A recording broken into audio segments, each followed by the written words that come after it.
एक ऐसा प्लांट है जिसको थोड़ी सी केयर मिले, थोड़ी सी आपकी अटेंशन मिले तो काफी अच्छे से ग्रो करती है। छोटी छोटी बातें होती हैं जिनको अगर हम फॉलो करते हैं तो ये प्लांट परमानेंटली हमारे घर में ग्रो करता रहता है।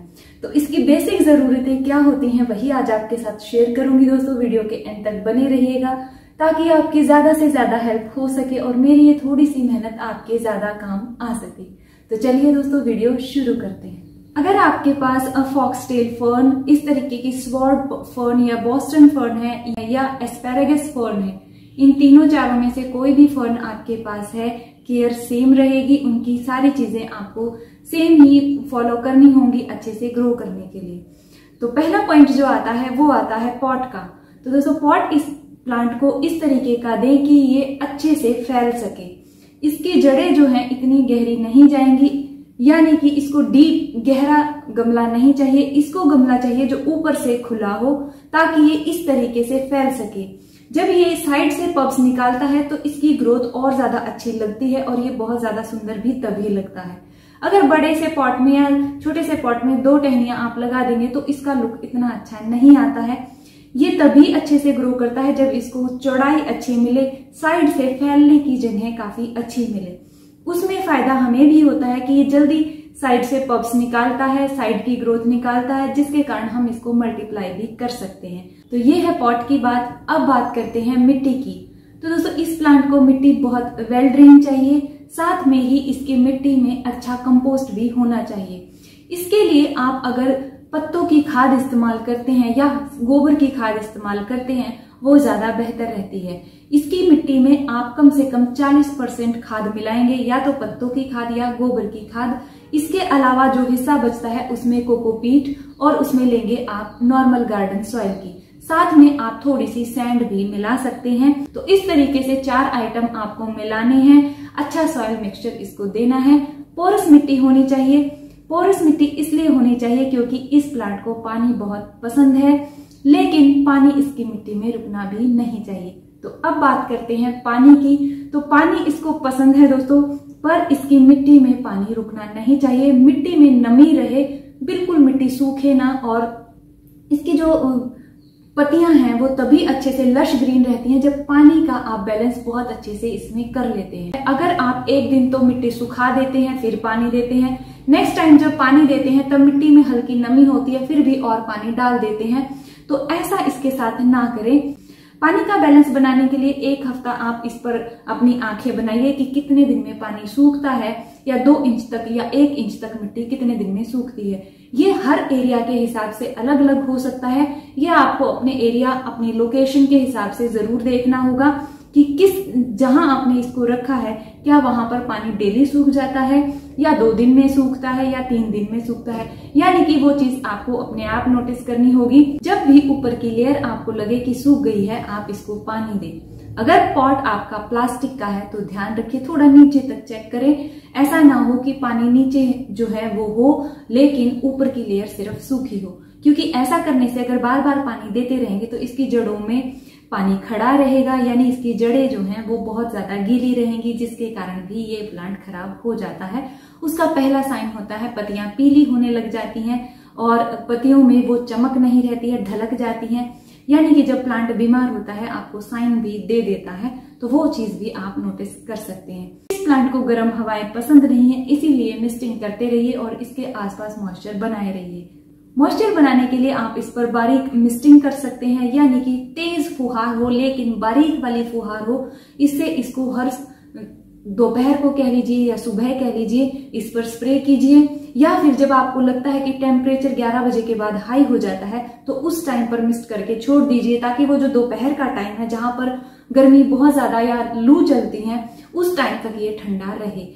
बारिशों का मौसम इस प्लांट के लिए सबसे अच्छा होता है। अगर ये प्लांट अभी हाल फिलहाल आप लेकर आए हैं तो आपको थोड़ा वेट करना पड़ेगा। जो साइड से इसकी ग्रोथ होती है, पब्स होती है, न्यू ग्रोथ होती है, जिसमें आप चाहते हैं कि इसको मल्टीप्लाई करे, उसके लिए आपको वेट करना होगा। अब बात करें लोकेशन की, तो लोकेशन दोस्तों इसको ऐसी चाहिए कि इसको डायरेक्ट सन ना मिले। सीधी धूप इसकी पत्तियों को जला देती है, उसके कारण भी इस प्लांट को प्रॉब्लम हो जाती है। साथ में ही अगर बिल्कुल ही इसको लाइट ना मिले, आउटडोर लाइट ना मिले, तो भी इसकी पत्तियां पीला होना शुरू हो जाती हैं। तो लाइट इसको ऐसी दें कि जिस लाइट में आप आराम से छोटे अक्षर पढ़ सकते हैं, ऐसी लाइट में ये आराम से थ्राइव करेगा। अगर इसको डायरेक्ट ब्राइट लाइट मिलती है, मीन्स के आउटडोर कहीं ऐसी जगह पर प्लांट रखा है जहां पर इसको सीधी ब्राइट लाइट मिलती है लेकिन धूप नहीं मिलती है, जैसे कि हमारे घर में बैल्कनी होती है, सीढ़ियां होती हैं जहां पर धूप तो नहीं आती है लेकिन लाइट बहुत ज्यादा अच्छी आती है, तो वहां पर ये और भी ज्यादा अच्छा ग्रो करता है। साथ में अगर मॉइस्चर का ध्यान रख लेते हैं तो ये बहुत जल्दी ग्रोथ शो करता है। अब बात आती है फर्टिलाइजर की, तो फर्टिलाइजर इस प्लांट को ज्यादा पसंद नहीं है। फर्टिलाइज अगर आप इसको बार बार और बहुत ज्यादा कर देते हैं तो इसकी पत्तियां जो हैं वो पीला होना शुरू हो जाती हैं और टिप्स भी भूरा होकर या जली जली सी पत्तियां आपको नजर आएंगी। वो जली पत्तियों का एक रीजन कम ह्यूमिडिटी होना या मॉइस्चर का कम होना भी होता है, तो ये बात आपको जरूर ध्यान रखनी है कि कहाँ पर प्रॉब्लम है। क्या पत्तियां खाद देने के बाद ब्राउन हुई हैं या पहले से ही ब्राउन थी, तो इस बात को भी नोटिस करते रहा कीजिए ताकि आपको पता लगे कि कहीं खाद देने से ही तो पत्तियों में प्रॉब्लम स्टार्ट नहीं हुई है। खाद देने के 1-2 दिन में ये प्रॉब्लम नहीं आएगी, 3 तो इस चीज को आप नोटिस करते हुए ही खाद डालिए। इस प्लांट की अगर आपने सॉइल काफी रिच बनाई है, हाल फिलहाल इसको लगाया है, तो 6 महीने तक किसी भी तरह की खाद देने की जरूरत नहीं है। प्लांट अगर पुराना है, बहुत अच्छा लगा हुआ है, तो हर 3 महीने में खाद इसको दे सकते हैं। उसके लिए अगर आप पत्तों की खाद या गोबर की खाद को इस्तेमाल करते हैं तो ज्यादा बेटर है। अब आप कहेंगे कि गोबर की खाद इंडोर अगर आप रख रहे हैं तो प्रॉब्लम क्रिएट करता है। नो डाउट प्रॉब्लम होती है, जो कि स्मेल की होती है, और जहां पर हवा ज्यादा नहीं क्रॉस होती है वहां पर प्रॉब्लम हो जाती है। तो ऐसे में आप डाइल्यूट करिए, यानी कि गोबर की खाद को पानी में भिगो दीजिए और फिर उसका जो पानी आप निकालेंगे उसे 2 से 3 गुना मात्रा में नॉर्मल पानी मिला लीजिए और प्लांट को दीजिए।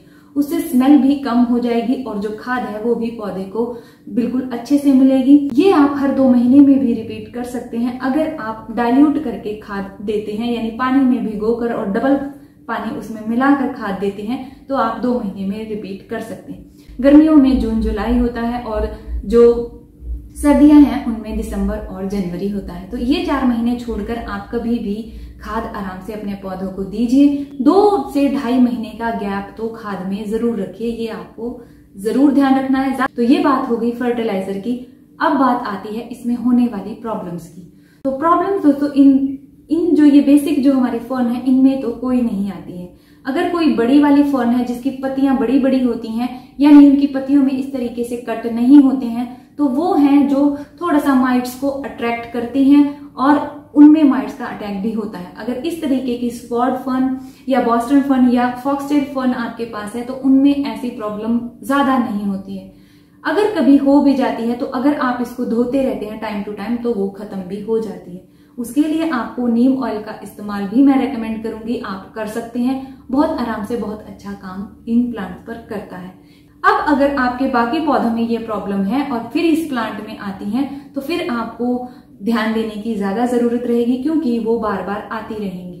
तो किसी भी पौधे में ये होती हैं, उस पौधे को अलग करिए, ट्रीट करिए, जब तक वो ठीक ना हो जाए बाकी पौधों के साथ मत रखिए। तो इस बात का जरूर ध्यान रखिए, चाहे कोई भी प्लांट हो। अब बात आती है इसको डिवाइड करने की या प्रोपोगेट करने की। तो डिवाइड करके इसको जैसे कि ये प्लांट है, इसमें ये बहुत सारी इस तरीके की इसकी ब्रांचेस होती हैं जो नीचे से ही निकलती हैं। जब आप इस प्लांट को निकालेंगे तो इसको निकालकर जब इसकी जड़ों को अलग करेंगे तो 2 पार्ट जो हैं वो इसके बन जाएंगे। तो दोनों को अलग अलग गमलों में लगा दीजिए।